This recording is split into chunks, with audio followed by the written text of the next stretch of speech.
పురాణాల ప్రకారం రాధాకృష్ణుల ప్రేమ భూమిపై మొదలైనది కాదు, అది నిత్యమైనది. శ్రీకృష్ణుడు గోలోకంలో ఉన్నప్పుడు రాధాదేవి ఆయనకు అత్యంత ప్రీతిపాత్రురాలు. అయితే ఒకానొక సందర్భంలో శ్రీదాముడు అనే భక్తుడు రాధాదేవిని అపార్థం చేసుకొని ఆమె భూలోకంలో మానవరూపంలో జన్మించి కృష్ణుడికి దూరంగా ఉండాలని శపిస్తాడు. ఆ శాపం వల్లనే రాధాదేవి రాధగా, శ్రీకృష్ణుడు కృష్ణుడిగా భూమిపై జన్మించారు. అందుకే వారి ప్రేమలో ఎప్పుడూ ఒక రకమైన విరహం, ఆరాటం కనిపిస్తాయి. బృందావనం ప్రకృతి ఒడిలో వికసించిన అందాల తోట. కృష్ణుడు మధురమైన వేణుగానం చేస్తుంటే ఆ శబ్దానికి ప్రకృతి పరవశించిపోయేది.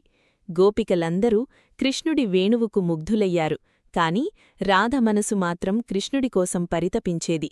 వారి మొదటి కలయిక ఎంతో ప్రత్యేకమైనది. యమునా నది ఒడ్డున అడవిలో విహరిస్తున్నప్పుడు అనుకోకుండా వారి కళ్ళు కలిశాయి. ఆ చూపుల్లోనే వేల సంవత్సరాల బంధం ఒక్క క్షణంలో గుర్తుకొచ్చింది. కృష్ణుడు తన వేణువును పక్కన పెట్టి రాధ కళ్లల్లోకి చూశాడు. ఆ చూపులో మాటలు లేవు, కేవలం ఒకరినొకరు అర్థం చేసుకునే మౌనం మాత్రమే ఉంది. రాధకు అప్పుడర్థమైంది, తన ప్రాణాలకు ప్రాణం ఈ గోపబాలుడే అని. ఆ క్షణం నుండి రాధాకృష్ణుల ప్రేమ బృందావనం గాలిలో, నేలలో, పూలలో నిండిపోయింది. కృష్ణుడు కేవలం వేణువు ఊదేవాడు మాత్రమే కాదు, అతను ప్రేమకు అధిపతి. రాధతో కలిసి అతను ఆడిన రాసలీలలు భక్తిభావానికి నిదర్శనం. చంద్రకాంతిలో, రాత్రివేళల్లో రాధాకృష్ణులు చేస్తున్న నృత్యం ఒక పరమాత్మ జీవాత్మతో కలిసి నాట్యం చేస్తున్నట్లుగా ఉండేది. ఈ రాసలీలల్లో గోపికలందరూ ఉన్నా కృష్ణుడి దృష్టి మాత్రం రాధకైనే ఉండేది. రాధ కూడా తన సర్వస్వాన్ని కృష్ణుడికి సమర్పించుకుంది. రాధ అంటే ఆరాధన, కృష్ణుడిని ఆరాధించే భక్తియే రాధ. ఆమె ప్రేమలో స్వార్థం లేదు, కేవలం సమర్పణా భావముంది. అందుకే కృష్ణుడు కూడా రాధను తనలో ఒక భాగంగా భావించాడు. రాధలేని కృష్ణుడు లేడు, కృష్ణుడు లేని రాధ లేదు అనేది అందుకే అంటారు. బృందావనంలో వారు గడిపిన ప్రతీ క్షణం ఒక కావ్యమైంది. కాని ఆ ప్రేమ అందరికీ అర్థం కాలేదు. రాధకు వేరే వ్యక్తితో వివాహం జరిగిందని చెబుతారు. ఒక సాధారణ మానవురాలిగా ఆమె సమాజం కట్టుబాట్లను పాటించాల్సి వచ్చింది. అయినప్పటికీ ఆమె మనసు నిరంతరం కృష్ణుడి దగ్గరే ఉండేది. ఇక్కడే మనకర్థం కావాల్సిందేంటంటే రాధాకృష్ణుల ప్రేమ శారీరకమైనది కాదు, అది ఆత్మల అనుబంధం. కృష్ణుడు గోపాలకులతో కలిసి పశువులను కాస్తున్నప్పుడు రాధ ఇంట్లో పనులు చేస్తూ కూడా కృష్ణుడి నామాన్నే జపించేది. ఆ దూరం వారి ప్రేమను మరింత పెంచింది. విరహమనేది ప్రేమను పరీక్షించే ఒక అగ్నిపరీక్ష. రాధ ఆ పరీక్షలో గెలిచింది. కృష్ణుడు కూడా రాధకోసం ఆరాటపడ్డాడు. కాని కర్తవ్యం కోసం అతను బృందావనాన్ని వదిలివెళ్లాల్సిన సమయం ఆసన్నమైంది. కృష్ణుడు మధురకు వెళ్లాల్సిన సమయం వచ్చింది. ఆ వార్త రాధకు ఒక పిడుగులాంటిది. కాని ఆమె ఏడవలేదు. తన ప్రియుడు లోక కళ్యాణం కోసం వెళుతున్నాడని తెలిసి చిరునవ్వుతో పంపింది. ఆ చివరి రోజున వారు యమునా తీరంలో గడిపిన సమయం ఎంతో భావోద్వేగపరితమైనది. కృష్ణుడు రాధకు ఒక మాట ఇచ్చాడు, నేను బృందావనాన్ని వదిలివెళ్లినా నీ మనసులోనే ఉంటాను. నా ఆత్మ నీలో ఉంది, నీ ఆత్మ నాలో ఉంది. దూరమనేది శరీరాలకు మాత్రమే, ఆత్మలకు కాదు అని ఆ మాటతోనే రాధ తన జీవితాన్ని ధన్యం చేసుకుంది. గోలోకంలోని దివ్య నేపథ్యం. రాధాకృష్ణుల ప్రేమ భూలోకంలో మొదలైనది కాదు, అది సృష్టికి పూర్వమే గోలోకంలో ఆరంభమైంది. పురాణాల ప్రకారం శ్రీకృష్ణుడు పరమాత్మ స్వరూపం, రాధాదేవి ఆయనలోని హ్లాదినీ శక్తి, ఆనందాన్నిచ్చే శక్తి. ఈర్ష, ద్వేషం వంటివి లేని ఒక దివ్యలోకంలో రాధాకృష్ణులు నిరంతరం లీలా వినోదాలతో ఉండేవారు.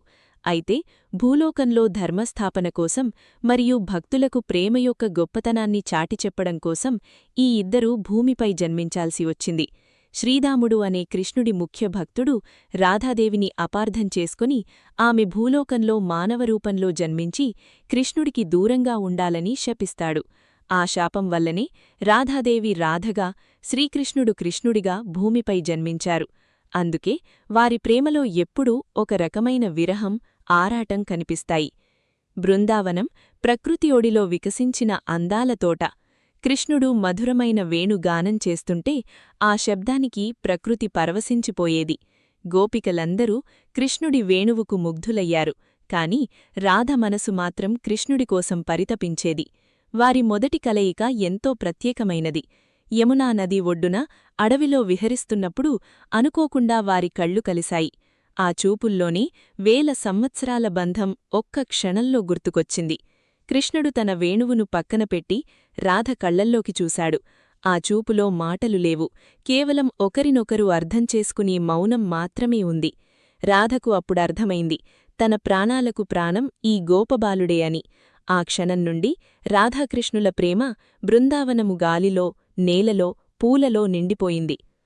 కృష్ణుడు కేవలం వేణువు ఊదేవాడు మాత్రమే కాదు, అతను ప్రేమకు అధిపతి. రాధతో కలిసి అతను ఆడిన రాసలీలలు భక్తిభావానికి నిదర్శనం. చంద్రకాంతిలో, రాత్రివేళల్లో రాధాకృష్ణులు చేస్తున్న నృత్యం ఒక పరమాత్మ జీవాత్మతో కలిసి నాట్యం చేస్తున్నట్లుగా ఉండేది. ఈ రాసలీలల్లో గోపికలందరూ ఉన్నా కృష్ణుడి దృష్టి మాత్రం రాధపైనే ఉండేది.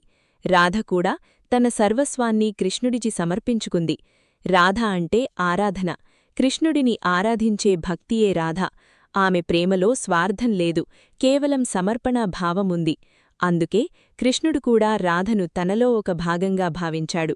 రాధలేని కృష్ణుడు లేడు, కృష్ణుడు లేని రాధ లేదు అనేది అందుకే అంటారు. బృందావనంలో వారు గడిపిన ప్రతీ క్షణం ఒక కావ్యమైంది. కాని ఆ ప్రేమ అందరికీ అర్థం కాలేదు. రాధకు వేరే వ్యక్తితో వివాహం జరిగిందని చెబుతారు. ఒక సాధారణ మానవురాలిగా ఆమె సమాజం కట్టుబాట్లను పాటించాల్సి వచ్చింది. అయినప్పటికీ ఆమె మనస్సు నిరంతరం కృష్ణుడి దగ్గరే ఉండేది. ఇక్కడే మనకర్థం కావాల్సిందేంటంటే, రాధాకృష్ణుల ప్రేమ శారీరకమైనది కాదు, అది ఆత్మల అనుబంధం.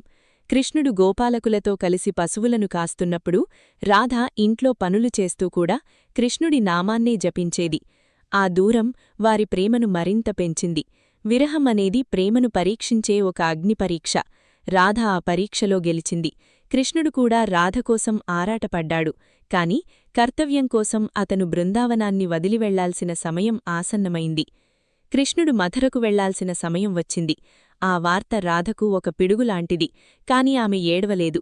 తన ప్రియుడు లోకకల్యాణం కోసం వెళుతున్నాడని తెలిసి చిరునవ్వుతో పంపింది. ఆ చివరి రోజున వారు యమునా తీరంలో గడిపిన సమయం ఎంతో భావోద్వేగపరితమైనది.